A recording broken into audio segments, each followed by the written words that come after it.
அதுக்கப்புறம் எழுதாச்சு. அதுக்கப்புறம் எழுதாச்சு.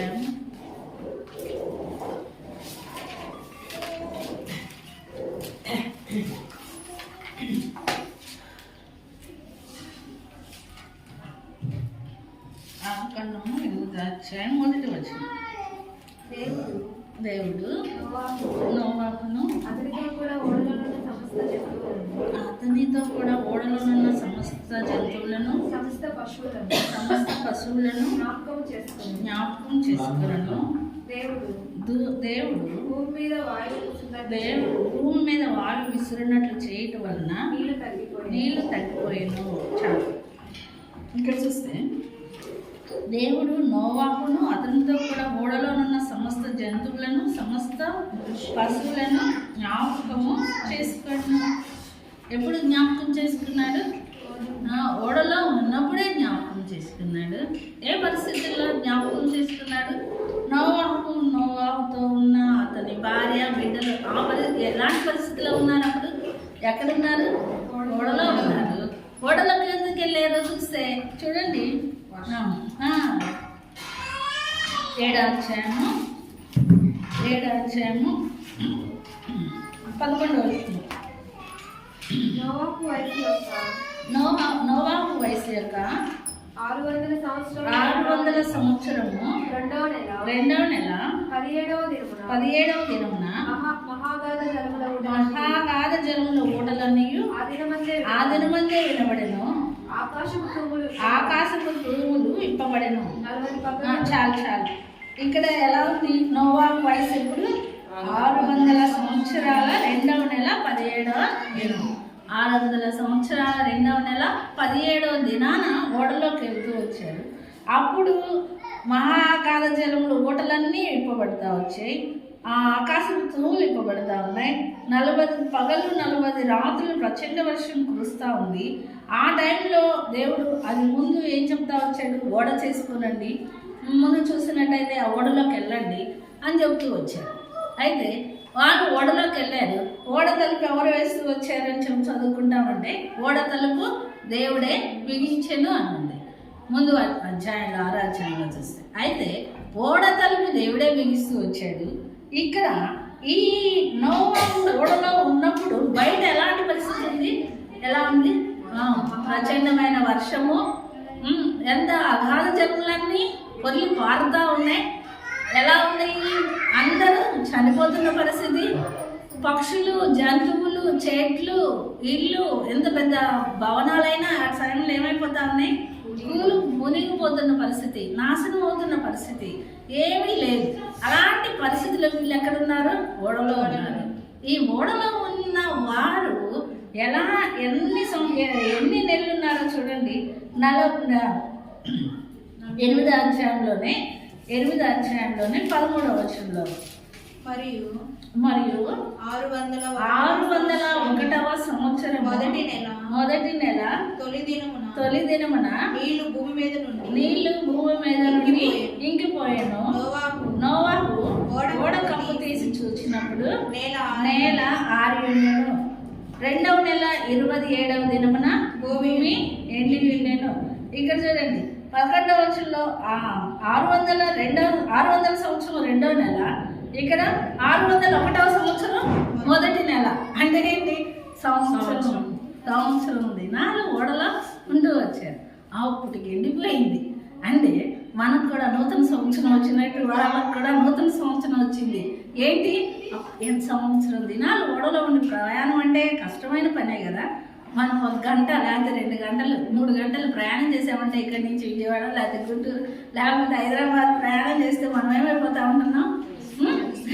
సిక్ అయిపోతా ఉంటున్నాం. మనం బలింగ్ పడిపోతా ఉన్నాం. కాళ్ళు ఏమైపోతాయి? మనం ఇంతసేపు కూర్చున్నామని ఏమైపోతా ఉంటాము. అలా మన శరీరం కూడా మన ఆధీనంలో ఉండదు. కానీ ఈ సంవత్సరం దినాలు ఓడలో ఉంటున్నప్పుడు వాళ్ళ పరిస్థితి ఎలా ఉందో బాబు కదా. వాళ్ళు ఊరుకున్నారా? మనమైనా బస్సుల్లో కూర్చున్నా, ట్రైన్లో కూర్చున్నా ప్రశాంతంగా నిద్రపోతాం. కానీ దేవుడు వాళ్ళకు బాధ్యత ఇస్తూ వచ్చాడు. ఏమిస్తూ వచ్చాడు? ఆ ఓడలో ఉన్న పక్షులకి జంతువులకి ఆహారము ఇస్తూ ఉండాలి. టయానికి వాటికి నీళ్లు పెడుతూ ఉండాలి. రకరకాల పక్షులు జంతువులు ఉన్నాయి, క్రూర మృగాలు ఉన్నాయి, సాధువైన జంతువులు ఉన్నాయి.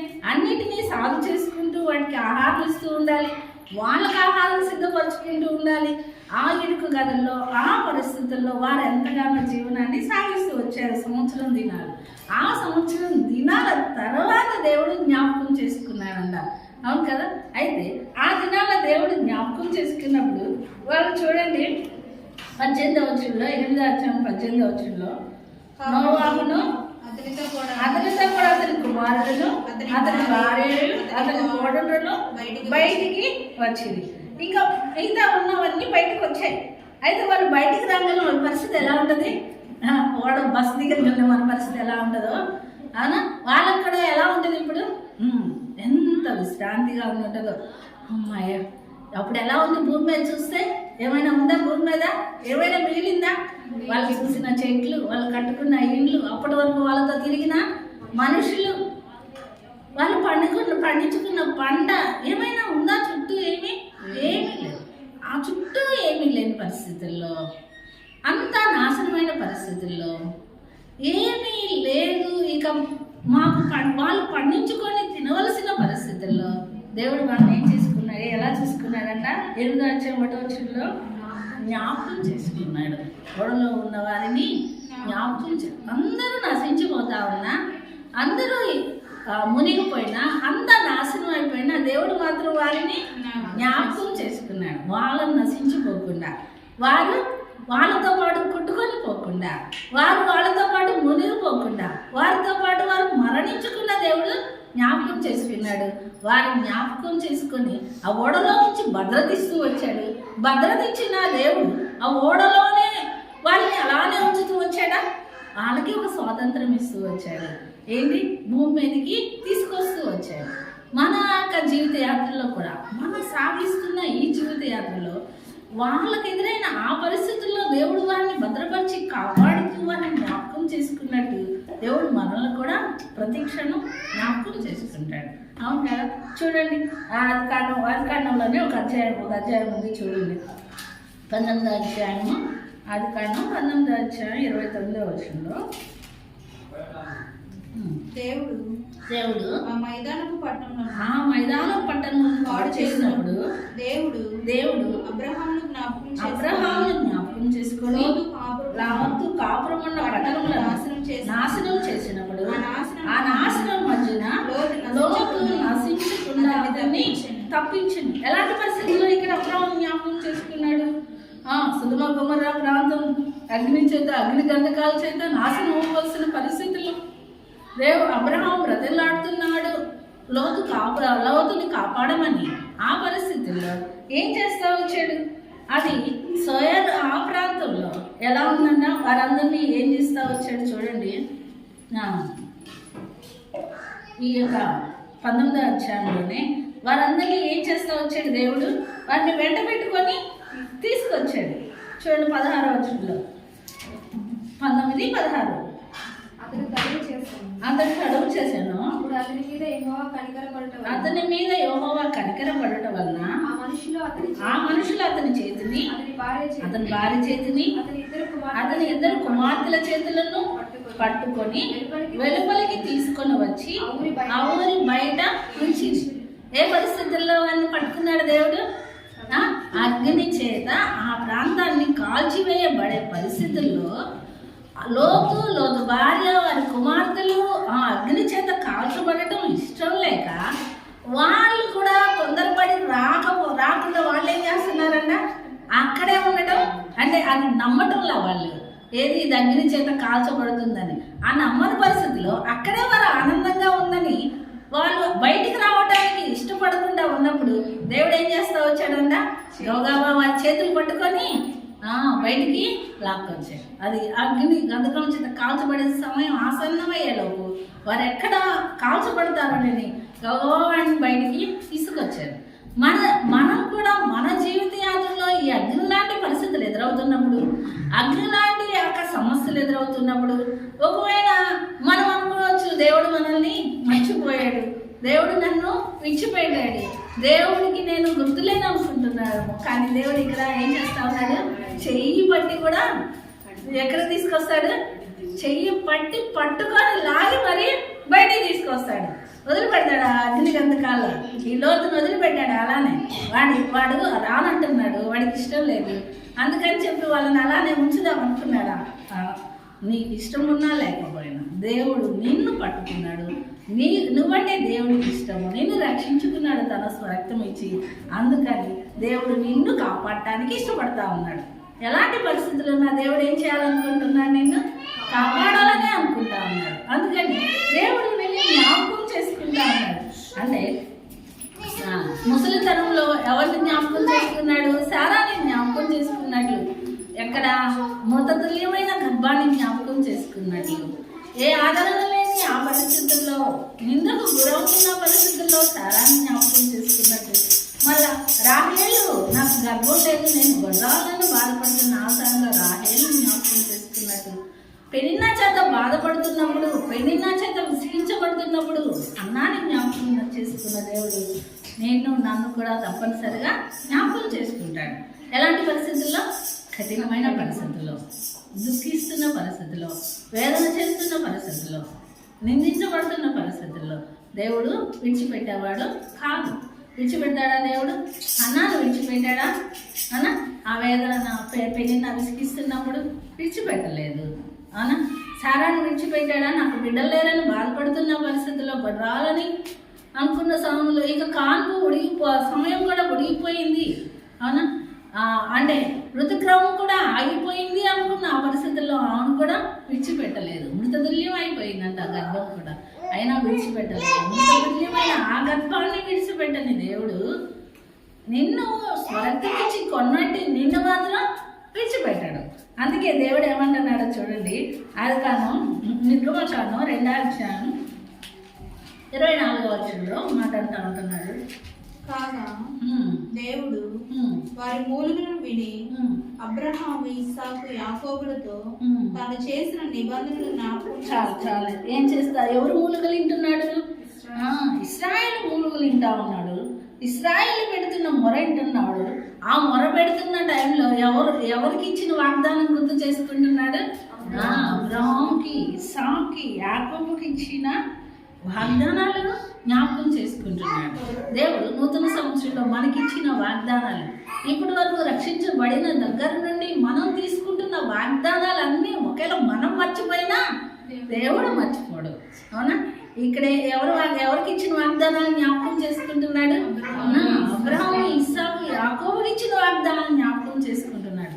ఆ సమయంలో ఇశ్రాయేలుకి ఆ వాగ్దానాలు గుర్తులేకపోవచ్చు. మోషేతో ఏం దేవుడు అబ్రహాంతో ఏం వాగ్దానం చేశాడో, యాకోబుతో ఏం వాగ్దానం చేశాడో, ఇస్సాకు ఏం వాగ్దానం చేశాడో ఇశ్రాయేలుకు గుర్తుండకపోవచ్చు. కానీ వాగ్దానం, నేను నీ సంతానాన్ని విస్తరింప చేస్తాను, వృద్ధి చేస్తాను అంటున్న దేవుని వాగ్దానం మాత్రం దేవుడు మర్చిపోలేదు. అవును కదా?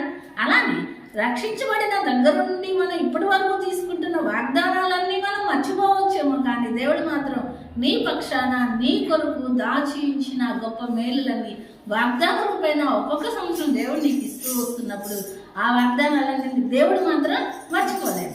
ఒక దినాన నీ పక్షాన అన్నీ నెరవేర్చడానికి సిద్ధంగా ఉన్నాడు. ఇశ్రాయేలు లేక ఆ మొర వింటా ఉన్నాడు. ఆ టైంలో ఆయన వాగ్దానం, అయ్యో నేను వీరి పక్షాన నేను వాగ్దానం చేశాను, వీళ్ళు నశించిపోకుండా, వీళ్ళు నా మాట వినకుండా ఉంటున్నారు, మాట వినని వారుగా ఉన్నారు, నాకు ఏం చేస్తూ ఉన్నారు? ఎదురాడుతూ ఉన్నారు, నేను చెప్పినట్టు నడుచుకోవడం లేదు. అయినా దేవుడు ఏం చేస్తా ఉన్నాడు? వారి మీద కనికర పడతా ఉన్నాడు. అవును కదా? కనికర పడతా ఉన్నాడు, వారి మీద జాలి చూపిస్తూ ఉన్నాడు. నేను వాగ్దానం చేశాను కాబట్టి ఆ వాగ్దానాన్ని వారి పక్షాన్ని నెరవేర్చాలనుకుంటా ఉన్నాడు. వారిని ఏ విధంగానైనా తన వైపు తిప్పుకోవడానికి వారిని సాగు చేసేవాడిగా ఉంటా ఉన్నాడు. చూడండి, నిర్గమకాండంలోనే 6వ అధ్యాయం 5వ వచనంలో, నిర్గమకాండం 6వ అధ్యాయం 5వ వచనంలో, ఐగుప్తీయులు దాసత్వమునకు లోబర్చి ఉన్న ఇశ్రాయేలుల మూలుగులను విని నా నిబంధన జ్ఞాపకం చేసుకొని ఉన్నాను. కాబట్టి నేను నేనే యెహోవా, నేను ఐగుప్తీయులు మోయించు బరువుల క్రింద నుండి మిమ్మల్ని వెలుపలికి రప్పించి వారి వారి దాసత్వంలో నుండి దాసత్వంలో మిమ్మల్ని విడిపించి నా బాబు చాపి గొప్ప గొప్ప తీర్పులు తీర్చి మిమ్మల్ని విడిపించి మిమ్మల్ని నాకు ప్రజలుగా చేసుకొని మీరు దేవుడినై వందును. అంతే ఏమన్నా ఉన్నాడు దేవుడు? ఇశ్రాయేలు యొక్క మొర వింటా ఉన్నాడు. అబ్రాహాము ఇస్సాకు యాకోబుకు ఇచ్చిన వాగ్దానం జ్ఞాపకం చేసుకుంటూ ఉన్నాడు. వీళ్ళ యొక్క స్థితి ఎలా ఉందంటున్నాడు?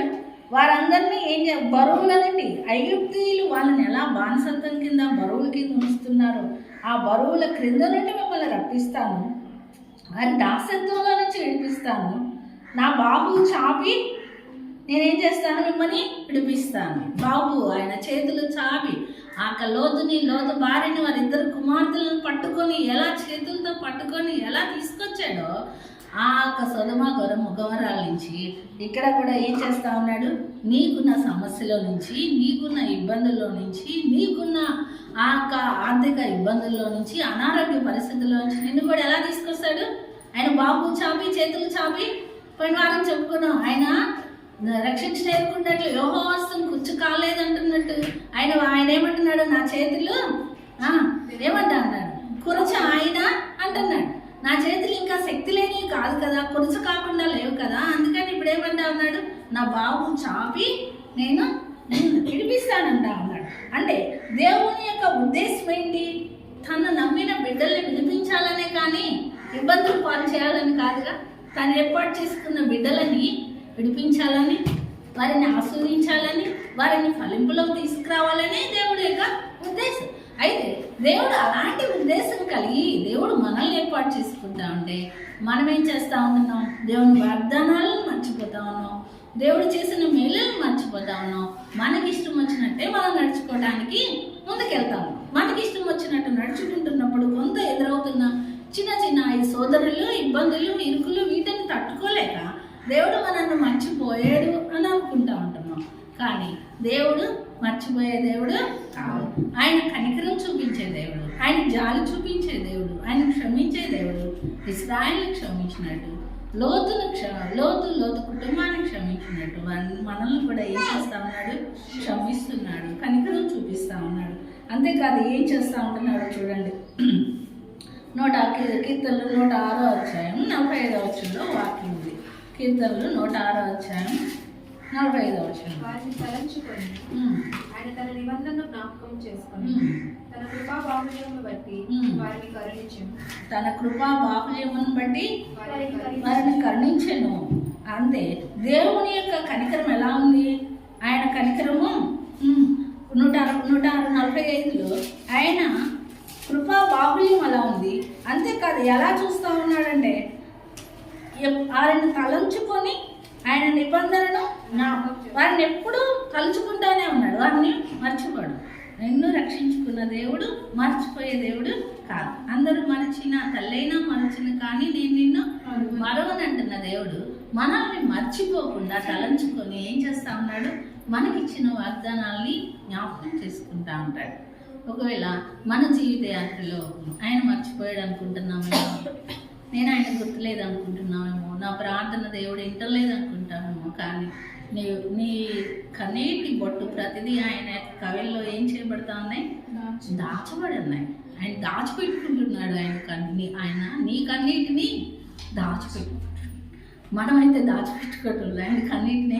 మన కన్నీళ్ళు అయితే ఏం చేస్తా ఉన్నాం? ఎప్పటికప్పుడు కడిగేసుకుంటా ఉన్నాం బాత్రూంలోకి వెళ్ళో, లేకపోతే మన పావిడ కొంగుతోడి వాటిని తుడిచేస్తూ ఉంటున్నాం. కానీ ఆయన అయితే ఏం చేస్తూ ఉంటున్నాడు? ఆయన దాచిపెట్టి ఆ కన్నీళ్ళకి ఒక విలువగా ఉంచుకున్నాడు. మనం అయితే వేటిని దాచిపెట్టుకుంటున్నాం? బంగారం, విలువైన వస్తువులు, ఈలోక సంబంధమైన దాన్ని దాచిపెట్టుకుంటున్నాం. కానీ ఆయన అయితే మనం ఏం దాచిపెట్టుకుంటున్నాడు? అన్నిటిని ఆయన కవిలలో దాచిపెట్టుకుంటున్నాడు. దానికి ఎంతో విలువైనదిగా చూసుకుంటున్నాడు. ఎందుకు? ఆ విలువైన దాని వల్ల నిన్ను ఆశీర్వదించాలని, దాని ద్వారా నిన్ను గొప్ప చేయాలని, దాని ద్వారా నిన్ను వృద్ధిలోకి తీసుకురావాలనే దేవుని యొక్క ఆశ. అయితే మనం ఈలోక సంబంధమైన దాని విషయంలో శ్రద్ధ చూపుతున్నాం, కానీ దేవుని విషయంలో మనం అలక్ష్యంగానే ఉంటాము. దేవుని కొరకు నమ్మకంగా జీవించే విషయంలో అలక్ష్యంగానే ఉంటున్నాం. దేవుని చిత్తాన్ని నెరవేర్చే విషయంలో అలక్ష్యంగానే ఉంటున్నాం. అందుకే దేవుడు సమయం ఇస్తా ఉన్నాడు. దేవుడు తన బిడ్డల ద్వారా మాట్లాడుతూ ఉన్నాడు. దేవుడు తన యొక్క సేవకుల ద్వారా మాట్లాడుతూ ఉన్నాడు. ప్రతిదినం దేవుడు వాక్యం ద్వారా మాట్లాడుతూ ఉన్నాడు. అయితే ఆ మాటలకు మనం ఏం చేయాలి? వెంటనే లోబడాలి. దేవునికి విధేయులం అవ్వాలి అంటే, దేవుని యొక్క వాక్యానుసారం నడుచుకుంటున్నాము అంటే ఏంటి? ఆయన వాక్యానుసారం ఆయన మాటలు విని దాని ప్రకారం నడుచుకునే అనుభవం మనం ఉండాలి. ఇక్కడ ఇశ్రాయేలు వారి ఇష్టానుసారం జీవిస్తున్నప్పుడు వారిని ఆ యొక్క ఇబ్బంది కులంలో సరిచేసుకుంటూ మళ్ళా వారిని ఎక్కడికి తీసుకొస్తున్నాడు? మళ్ళా దారిలోకి తీసుకొస్తా ఉన్నాడు. వారిని మళ్ళా ఒక మార్గంలో నడిపిస్తున్నాడు. ఆయన వారిని అలా విడిచిపెట్టలా, అరణ్యంలో రాలిపోయేలాంటి చేయలా. వారిని ఏం చేస్తా ఉన్నాడు? ఏదైతే ఆయన వాగ్దానం చేస్తూ వచ్చాడో కనాను ప్రాంతానికి అబ్రాహాం కందినాన్ని ఇచ్చిన వాగ్దానం, అది నెరవేరుస్తూ వస్తున్నాడు. ఆ కనాను ప్రాంతానికి వారిని చేర్చడానికి ఎంతో ఇష్టపడుతూ ఉన్నాడు. అంతేకాదు చూడండి, కీర్తనలోనే 98వ అధ్యాయము 3వ వచనం. కీర్తనలు సంతతికి తాను చూపిన కృపా విశ్వాస్యతలను ఇశ్రాయేలు వారికి ఏం చూపిస్తా వస్తున్నాడట? కృపని విశ్వాసాన్ని చూపిస్తా ఉన్నాడు. అవన్నీ ఆయన జ్ఞాపకం చేసుకుంటా ఉన్నాడు. ఏంటి? అందుకే మనకు కూడా ఇశ్రాయేలు సంతతిలో చేర్చబడిన మన ఏళ్ళ కూడా ఆయన ఏం చూపిస్తా ఉన్నాడు? కృపా విశ్వాసతను చూపిస్తా ఉన్నాడు. ఆయన కృప, ఆయన కనికరం వల్లనే మనం ఇంతవరకు బ్రతుకున్నాం. అవును కదా? అంతే. మన జ్ఞానం, మన తెలివి, మనలో ఉన్నది ఏదీ లేదు. అయితే ఏది లేకపోయినా కేవలం ఆయన కృపను బట్టే మనం బ్రతికించబడ్డాం. ఎంతోమంది లోకంలో ముగించలేనా, ఈ దినాన్ని చూడలేకపోయినాం. మనమైతే దేవుని కృపను బట్టే. అయితే దేవుడు మనల్ని ఎందుకు ప్రతిస్తూ ఉన్నాడంటే తన యొక్క కృపను బట్టి మనం ఇంకా ఒక మెరుగైన దేవునికి ఒక మంచి ఆవరణంగా సిద్ధపడటానికే దేవుడు మనకి సమయం ఇస్తా ఉన్నాడు. అందుకే దేవుడు ఎన్ని వచ్చినా నిలబడుతున్నామని ఆ ఓపికని, ఓర్పుని దేవుడు మెచ్చుకొని ఇంకా సమయం ఇస్తున్నాడు. ఇంకా మంచి తనకిష్టమైన ఆభరణంగా, అంటే తనకిష్టమైన ఒక కిరీటంలో ఒక రత్నంగా నిన్ను సిద్ధపరచడానికి సమయం ఇస్తూ వస్తున్నాడు. అందుకే దేవునికి ఇష్టమైన విధంగా సిద్ధపడాలి. అందుకే చూడండి, ఇదే ఉన్నప్పుడు 136 అధ్యాయం 23 వచనం. కీర్తనలు 136, 23. మనము దీన స్థితిలో ఉన్నప్పుడు ఆయన మనల్ని జ్ఞాపకం చేసుకున్నాడు. ఏ స్థితిలో ఉన్నప్పుడు జ్ఞాపకం చేసుకున్నాడు? దీన స్థితిలో ఉన్నప్పుడు జ్ఞాపకం చేసుకున్నాడు. 103:14 కూడా ఉంది. ఏంటి? మనం మంటివారమని ఆయన, మనం దీన స్థితిలో ఉన్నప్పుడు, ఎవరు ఆదరించేవారు లేనప్పుడు, పాపంలో మగ్గిపోతున్నప్పుడు, బయటికి రాలేని స్థితిలో ఉన్నప్పుడు, మనం మంటివారమై ఉన్నప్పుడు, ఎలాంటి మంటివారమే అని దావీదు జ్ఞాపకం చేసుకున్నట్టు మనం కూడా మంటివారం అయినప్పుడు మనల్ని జ్ఞాపకం చేస్తాం. అలాంటి స్థితిలో, ఎలాంటి స్థితిలో? పురుగు వంటి స్థితిలో, హీన స్థితిలో ఉన్న మనల్ని దేవుడు జ్ఞాపకం చేసుకొని తన పరిశుద్ధుల సహవాసంలో చేర్చి మనల్ని నిలబెట్టి మనకెదురయ్యే ప్రతి పరీక్ష, పరిశోధన నుంచి దేవుడు కాపాడుతూ మనల్ని జ్ఞాపకం చేసుకుంటూ ఉంటే నిజంగా దేవునికి మనం ఎంత రుణస్థులమే. అవును కదా? అయితే దేవునికి ఇంతగా రుణస్థులమైన మనం ఎప్పుడూ ఆయన స్థుతించవలసిందే. ఎప్పుడు సమయం వచ్చినప్పుడు, సమయం అనగా అసమయం అనగా ఏం చేస్తూ ఉండాలి? నిద్రిస్తున్నా, మెలకు వచ్చిన వెంటనే దేవాన్ని స్తోత్రాలు అని చెప్పి ఆయన ఎప్పుడు స్తుతించే అనుభవంలోనే ఉండాలి. అంటే దేవుని వాక్యంలో చెప్తా ఉంది, స్తుతులు ఎక్కడికి వెళ్తాయన్నా? స్తుతులు మన ప్రార్థనలు ఆయన దగ్గరికి వెళ్తాయి. స్తుతులు అయితే దేవుడే కిందకు వచ్చేలాగా చేస్తాయన్న. అవునా? మన ప్రార్థనలు పైకి వెళ్ళిపోతా ఉంటాయి. మనం ప్రార్థన చేస్తున్నప్పుడు పైకి వెళ్తాయి, కానీ మనం స్తుతిస్తూ ఉంటే దేవుడే కిందకు వచ్చి మనల్ని చూచి మన అక్కర ఏదో తీర్చేవాడు. ఆయన మన అక్కర తీర్చబడాలి అంటే మనం ప్రార్థించటం కంటే ముందు మనం ఏం చేయాలి? స్తుతించడం నేర్చుకోవాలి. మన స్తుతి అనేది మన నోట ఎప్పుడు ఉచ్చరించేదిగా ఉండాలి. అందుకే మన నోట దేవుడు కృతజ్ఞత వచనమే ఉచ్చరించుడు, కానీ ఈ లోక సంబంధం ఏవి ఉచ్చరించకూడదు. అందుకే ఆ కృతజ్ఞత అనేది స్తుతి రూపంలో వస్తూ ఉండాలి. అప్పుడు దేవుడు స్తుతించే కొద్ది దేవుడు మనల్ని మన దగ్గరకు వచ్చి మన అక్కరేదో చూసి మన అక్కర తీర్చేవాడిగా ఉంటాడు. చూడండి ఏమంటా ఉన్నాడు ఇక్కడ 103వ అధ్యాయము 13వ వచనం.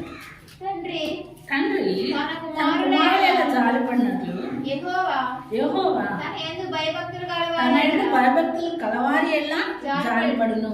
కుమారుడి ఎల్ల జాలిపడినట్లు తండ్రి తన యందు భయభక్తులు కలవారి ఎల్ల కూడా దేవుడు జాలిపడు. మనం దేవుని యందు భయభక్తులు కలిగి ఉన్నట్లయితే ఆయన జాలిపడతాడు, కనికరం చూపిస్తాడు, మనకిచ్చిన వాగ్దానం మా పక్షాన నెరవేరుస్తాడు. ఎలాంటి కఠినమైన పరిస్థితుల్లో ఇశ్రాయేలును బయటికి తీసుకురావడానికి జ్ఞాపకం చేసుకున్నాడు. నోవాహుకు ఏర్పడిన ఆ భయంకరమైన పరిస్థితుల్లో నోవాహును కాపాడి తన భార్య బిడ్డలకి క్షేమం దయచేస్తూ ఆ ఓడలోనే అంటే ఆ ఇరుకు పరిస్థితుల్లోనే ఉంచకుండా మళ్ళా విశాలమైన ప్రాంతాన్ని తీసుకొచ్చి ఒక స్వతంత్రతను ఇస్తూ వచ్చాడు. దేవుడు కూడా మనల్ని కూడా ఆ నోవాహుకి ఏమి ఇస్తూ వచ్చాడు? ఆ కొత్త భూమి, కొత్త ఆకాశము, మళ్ళా కొత్త పరిస్థితులు, కొత్త వాతావరణం ఇస్తూ వచ్చాడు. మనల్ని కూడా ఆ పరదైస్ అనే ఆ కొత్త భూమికి, ఆ పరదైస్ అనే ఆ కొత్త ఆకాశానికి అక్కడికి చేర్చడానికి మనల్ని కూడా సిద్ధపరుస్తున్నాడు. ఇప్పుడు మనము జీవిస్తున్న ఈ ఓడలో కొంత ఇరుకు, అవునా, కొంత ఇబ్బంది, కొంత కష్టము, కొంత శ్రమ, కొంత మనసు నెమ్మది లేని పరిస్థితులు ఎన్నో ఉంటూ ఉంటాయి. అయితే వీటన్నిటిని కొంచెం ఓర్చుకొని ఓపికతో దేవుని సన్నిధిలో కనిపెడితే దేవుడు ఎక్కడ తీసుకెళ్తాడు? ఎక్కడ తీసుకెళ్తాడు? దేవుడు తన రాజ్యంలోకి, ఎక్కడికి? కొత్త ఆకాశము, కొత్త భూమి, అక్కడే తీసుకెళ్తాడు. అక్కడ స్వతంత్రత, అక్కడే మనకు సంతోషము, అక్కడేగా ఇబ్బంది లేదు. ఇక్కడ నోవాహు కానీ ఆ ప్రాంతంలో అడుగు పెట్టిన వెంటనే ఓడదిగి ఎట్లా ఉంది? విశాలమైన ప్రాంతం. ఆ వెంటనే ఏం చేస్తూ వచ్చాడు నోవాహు? బలిస్తూ వచ్చాడు అన్నమాట. అంటే తన కృతజ్ఞత తెలియపరుస్తూ వచ్చాడు నోవాహు కూడా, నోవాహు భార్య కూడా. అయితే నోవాహు పేరు అక్కడ ఉంది కానీ నోవాహు భార్య పేరు లేదు. కానీ అంతగా ఆశీర్వదించబడటానికి వెనక ఎవరు నడిపించబడ్డారు? వెనక ఎవరు నడిపిస్తున్నారు? ఇంట్లో ఎవరిది పెత్తనం అంటాము సహజంగా? భార్యదే పెత్తనం అని. అంటే స్త్రీనే నడిపిస్తా వచ్చింది, అవును కదా? నోవాహు అంత కష్టపడుతున్నప్పుడు ఎంతగా ఆ స్త్రీ నోవాహు భార్య వెనకుండి ఎంతగా ప్రోత్సహించి ఉంటారు కదా ఆ పని చేయటానికి. కానీ అటు ముగ్గురు కోడళ్ళు ఉన్నప్పుడు ఆ కోడళ్ళు కూడా ఎంతగా తన అత్తకు లోబడి ఆమె చెప్పినట్టు వింటూ వచ్చారు. ఓడలో ఉన్నంతసేపు వారికి సంతానం కలగలేదు. ఓడలో నుంచి బయటకు వచ్చిన తర్వాతే వారికి సంతానం కలిగినట్టు మనకుంది. అంటే ఆ ఓడలో ఆ యొక్క దాంపత్య అనుబంధానికి కూడా వారు దూరంగా ఉంటూ ఆ అత్తకి లోబడుతూ, అవును కదా, మామకి లోబడుతూ, భర్తకు లోబడుతూ ఎలా చేస్తూ వచ్చారు? వారికి చెప్పిన పని చేసుకుంటూ వెళ్తూ వచ్చారు ఆ జంతువుల మధ్య. అలానే స్త్రీలమైన మనం కూడా ఎలా లోబడాలి? మన కుటుంబంలో అందరికీ లోబడే వారిగా ఉండాలి. ఇటు భర్తకు, అత్తమామలకు, మన కుటుంబీకులకి అందరికీ లోబడి వెళ్తూ ఉంటే ఈ యొక్క స్త్రీల పేర్లు, ముగ్గురు పేర్లు రాయబడలేదు, భార్య పేరు రాయబడలేదు, కానీ అవి ముగ్గురు కొడుకుల పేర్లు రాయబడ్డాయి. కానీ రహస్యంగా వారి పేర్లు వారి ద్వారానే ఆ ఓడలో సంవత్సరం దినాలు ఉండగలిగారు. అంటే ఎవరు కారణమైంటారు? స్త్రీల వల్లనే కదా. స్త్రీలు సహజంగా సరిగా లేకపోతే ఏమైపోతుంది? కుటుంబం విచ్ఛిన్నం అయిపోతుంది. నెమ్మది ఉంటుందా? నెమ్మది ఉండదు, సమాధానం ఉండదు. ఏమైపోతుంది? బిడ్డలు ఒకవైపు, భర్తకు వైపు, వారి పాటికి వారు, ఎవరి పాటికి వాళ్ళు విచారంగా ఉంటే పని ముందుకు సాగలేదు. అందుకని ఆ బాధ్యత ఎవరికి ఇస్తా వచ్చాడు దేవుడు? అందుకే దేవుడు బైబిల్లో ఒక వాక్యం రాసి పెడతా ఉన్నాడు, జ్ఞానం కలిగిన స్త్రీ తన ఇల్లు కట్టున్నాను, జ్ఞానం కలిగిన పురుషులని అక్కడ రాయబడలేదు. 3 రాళ్ళు ఓడబెరుక్కు అంటుంది, కానీ 3 ఓడబెరుక్కుంటాడు తన కుటుంబాన్ని అని కూడా రాయలేదు. అంటే 3 లేరా భూమి మీద? జ్ఞానం లేని పురుషులు లేరా? ఉన్నారు. కానీ ఆ బాధ్యత, భారం ఎవరికి ఇస్తా వచ్చాడు? స్త్రీకే ఇస్తా వచ్చాడు. ఇప్పుడు రహస్యంగా ఒకవేళ మనం ఎవరికి కనపడకపోవచ్చు, స్త్రీలు చేసే పని ఎవరికి కనపడకపోవచ్చు, ఎవరు చూడకపోవచ్చు, కానీ కుటుంబాన్ని కట్టుకునే ఆ బాధ్యత, భద్రత, జ్ఞానం, తెలివి ఎవరికి ఇస్తా వచ్చాడు?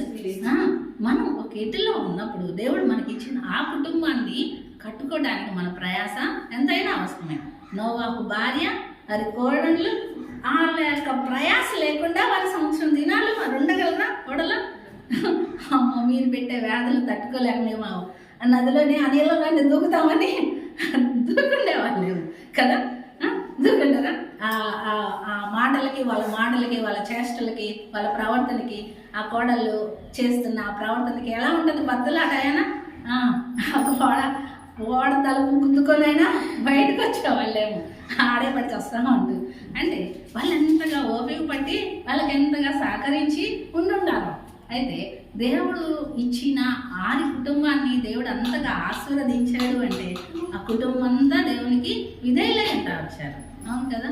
ఒకేలా పురుషులు చేయలేకపోయినా మొత్తం ఏం చేస్తూ ఉంటారు మన వాళ్ళే, స్త్రీలే చేస్తూ ఉంటారు కదా. పురుషులు పండుకున్న వాళ్ళు కూర్చొని అన్ని అలా అక్కడ కూడా ఓడలో ఉన్న స్త్రీలు కూడా వాళ్ళు పురుషులు పండుకున్న అన్ని జంతువులకి పక్షులకి ఆహారం సిద్ధం చేసి మనుషులకి వాళ్ళకు అలా అందిస్తున్న వాడిగా ఉన్నారేమో ఆ స్త్రీలు. అవును కదా.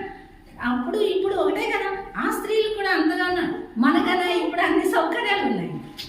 మన పాతకాలంలో అయితే కట్టెలు ఏరుకొచ్చుకోవాలి, పొయ్యిలు పెట్టాలి, పొయ్యిలో ఉండాలి, ఆ మసిగిన్నెలు తోమాలి. ఇప్పుడు మసిగిన్నెలు లేవు, ఆ స్టవ్ గ్యాస్ కూర్చొని ఏంటి మన బట్టలు కూడా మురికి కాకుండా వంట చేసుకునే పరిస్థితి ఇప్పటి రోజుల్లో వచ్చింది. అప్పటి రోజుల్లో అయితే ఇంకెంత కష్టం కదా. మన పాతకాలంలో ఎలా ఉంటే నోహా కాలంలో ఎలా ఉండేది, అంతటి కష్టాన్ని సైతం పోల్చుకొని ఆ స్త్రీలు ఎవరెవరు, భార్య కోడలు, నలుగురు స్త్రీలు ఆ కుటుంబంలో ఉండి ఆ కుటుంబాన్ని చక్కపరుచుకున్నందువల్ల ఎన్నాళ్ళు ఉండగలిగారు, ఓడలో ఉండగలిగారు. మన కుటుంబ జీవితంలో కూడా మనకు ఎదురయ్యే పరిస్థితుల్లో కూడా మనం దేవునికి నమ్మకంగా ఉన్నట్టయితే దేవుని దగ్గరికి వెళ్ళేంత వరకు, ఆ కొత్త ఆకాశం కొత్త భూమి చూసేంత వరకు మనం కూడా ఓపికతో మన కుటుంబాలని దేవుని కొరకు సిద్ధపరచుకోవాలి. దేవుడికి చూడండి, చివరిగా వాక్యం చూసుకుందాం. హోషేయ పుస్తకం 9వ అధ్యాయం, హోషేయ 9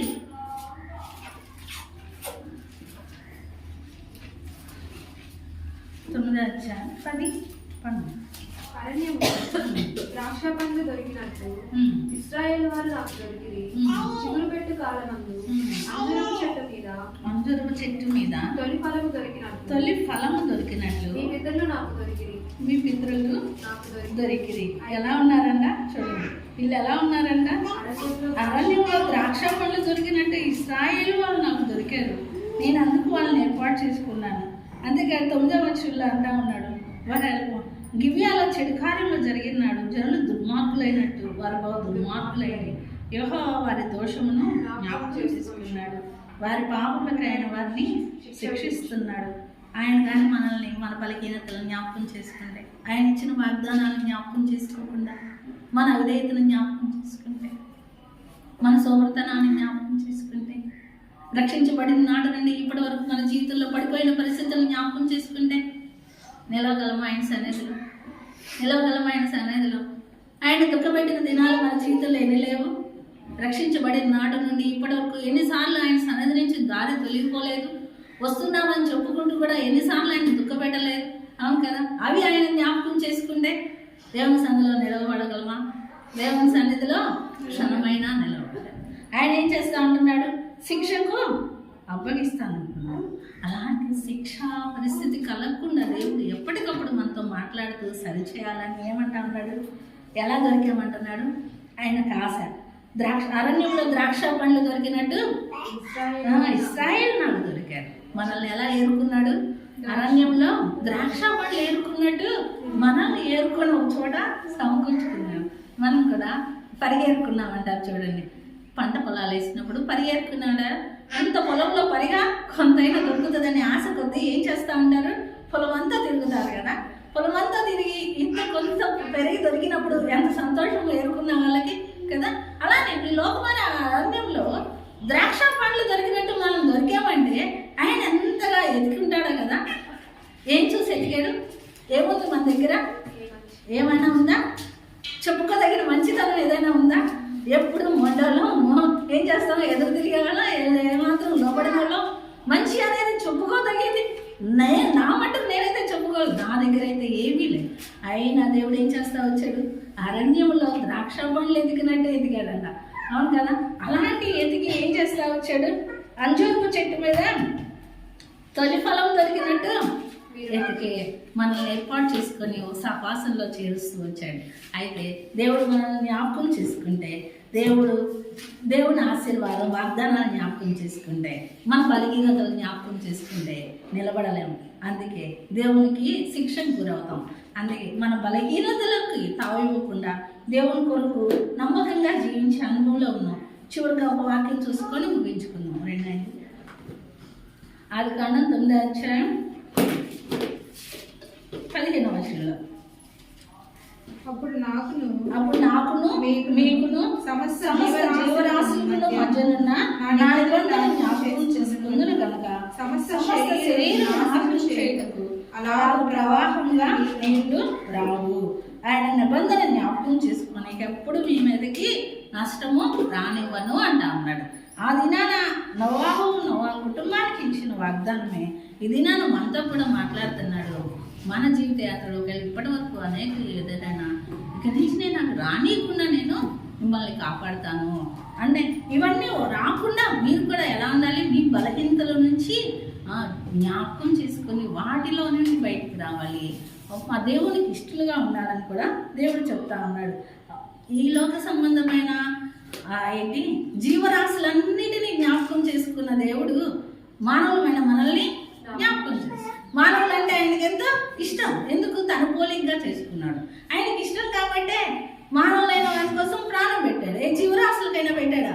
ప్రపంచంలో ఉన్న జీవరాశులన్నీ ఆయన స్తుతించగలుగుతున్నాయి, కానీ మానవుడు మాత్రం స్తుతించలేకపోతా ఉన్నాడు. మానవుడు మాత్రం ఆయనకి ఎదురాడుతూ ఉన్నాడు, ఆయన్ని తృణీకరిస్తూ ఉన్నాడు, ప్రేమగా పిలిచే కొద్దీ దూరం అయిపోతా ఉన్నాడు. అందుకే దేవుడు మానవుల కోసం సమయం ఇస్తా వస్తా ఉన్నాడు. సమస్తము సృష్టించి ఆయన మాటతో నిర్మించిన దేవుడు తన స్వహస్తాలతో నిన్ను చేసి నీకోసం ప్రాణం పెట్టి నిన్ను ప్రతి పరిస్థితి నుంచి కాపాడాలని, నిన్ను ఆస్వాదించాలని, తనతో పాటు నిలబెట్టుకోవాలని తన ఆశగా నీకోసం సమయం ఇస్తూ వస్తున్నాడు.